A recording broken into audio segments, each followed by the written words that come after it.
नमस्कार दोस्तों, मैं डॉक्टर तरुण शर्मा। स्वागत है आप सभी का मेरे YouTube चैनल तरुण होम्यो केयर में। दोस्तों, अगर आप मेरे चैनल पर नए हैं तो प्लीज चैनल को सब्सक्राइब जरूर करें और वीडियो देखने के बाद जरूर बताएं कमेंट करके कि ये वीडियो आपको कैसा लगा। दोस्तों, मैं ऐसे ही स्वास्थ्य संबंधित डिसीज और मेडिसिन से रिलेटेड वीडियोस लाता रहता हूं। दोस्तों, आज के वीडियो में हम बात करेंगे लिवर से रिलेटेड समस्याओं के ऊपर कि लिवर जब एबनॉर्मल फंक्शन करने लगता है तो हमें क्या क्या दिक्कत होती है और उसके लिए सबसे बेस्ट मेडिसिन होम्योपैथी के अंदर कौन सी है। तो दोस्तों, अगर आपका लिवर फैटी है, आपका लिवर स्लगिश है या आपको डाइजेशन से रिलेटेड कोई समस्या है, क्योंकि लिवर जब हमारा एबनॉर्मल फंक्शन करने लगता है तो डाइजेशन जो है वो स्लो हो जाता है, हमारी जो मेटाबॉलिज्म है वो स्लो हो जाती है और जब मेटाबॉलिज्म स्लो हो जाती है तो उससे कोलेस्ट्रॉल बढ़ जाता है बॉडी के अंदर और ट्राइग्लिसराइड्स भी बढ़ने लगते हैं। तो इसके कारण डाइजेशन से रिलेटेड बहुत सारी समस्याएं हमें देखने को मिलती हैं। डाइजेशन से रिलेटेड जब समस्याएं देखते हैं तो उसमें कॉन्स्टिपेशन नजर आता है, लूज मोशन नजर आते हैं, क्योंकि हमारा जो खाना पचाने का जो जरिया है हमारी बॉडी के अंदर वो लिवर ही काम करता है। ये सारी चीजें, अगर जो भी हम खाना खाते हैं उसके लिए लिवर से ऐसे एंजाइम सिक्रीट होते हैं, एमाइलेज वगैरह, जो कि कार्बोहाइड्रेट फैट्स वगैरह को ब्रेक डाउन करते हैं, उनको पचाने का काम करते हैं। और अगर लिवर प्रॉपर वर्क नहीं करेगा, प्रॉपर फंक्शन नहीं करेगा, तो हमारी बॉडी के अंदर हम जो भी खाना खाएंगे, जो भी इनटेक करेंगे, वो पचेगा ही नहीं, डाइजेस्ट नहीं होगा बिल्कुल भी। इसलिए जिनको लिवर की समस्या हो जाती है उनको डाइजेशन और कॉन्स्टिपेशन वगैरह देखने को बहुत कॉमनली मिलता है।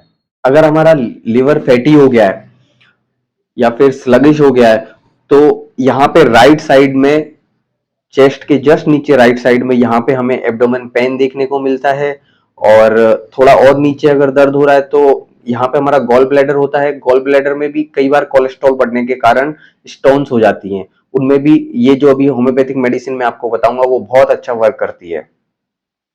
दोस्तों, अगर हमारा लिवर प्रॉपरली वर्क नहीं करेगा, प्रॉपर फंक्शन नहीं करेगा, तो लिवर से रिलेटेड बहुत सारी डिजीज देखने को मिलती है। हेपेटाइटिस हो गया, जॉन्डिस हो गया। जॉन्डिस के अंदर क्या होता है, बिलिरुबिन की मात्रा जो होती है वो बढ़ जाती है। जैसे आप लिवर के लिए टेस्ट होते हैं SGPT, SGOT, तो अगर इनकी मात्रा रेगुलरली आप जब भी टेस्ट कराते हैं तो इनकी मात्रा अगर 80-85 आ रही है तो आप ये जो भी मेडिसिन बताने जा रहा हूं मैं आपको होम्योपैथी की, इसको आप रेगुलर तौर पे यूज कर सकते हैं। दोस्तों, लिवर एकमात्र हमारी बॉडी का ऐसा ऑर्गन है जो कि उसके अंदर एक ऐसी टेंडेंसी है जो खुद को रिकवर कर सकता है, दोबारा उसको हेल्दी बना सकता है खराब होने के बाद।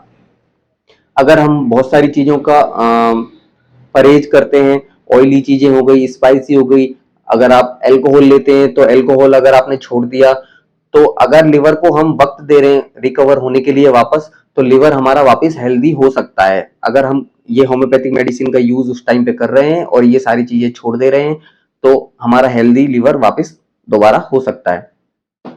लिवर के अंदर जो सेल्स होते हैं उनके अंदर जो एडिपोज टिश्यू होते हैं, वो एडिपोज टिश्यू पुराने हो जाते हैं या फिर खराब हो जाते हैं, तो लिवर अपना जो काम करना, जो भी नॉर्मल काम करता है उसको कम कर देता है या फिर बंद कर देता है।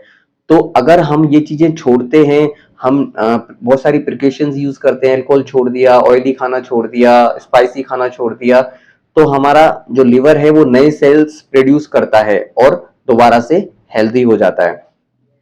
आइए दोस्तों, अब मैं आपको बता देता हूं होम्योपैथी के अंदर ऐसी कौन सी मेडिसिन है जो लिवर फंक्शंस को इंप्रूव करती है, या फिर ऐसा बोल सकते हैं कि इस होम्योपैथिक मेडिसिन के लिवर के ऊपर बहुत अच्छे इफेक्ट्स देखने को मिलते हैं। उस मेडिसिन का नाम है चैलिडोनियम मैजेस्का क्यू, या फिर ऐसा बोल सकते हैं चैलिडोनियम मैजेस्का मदर टिंचर।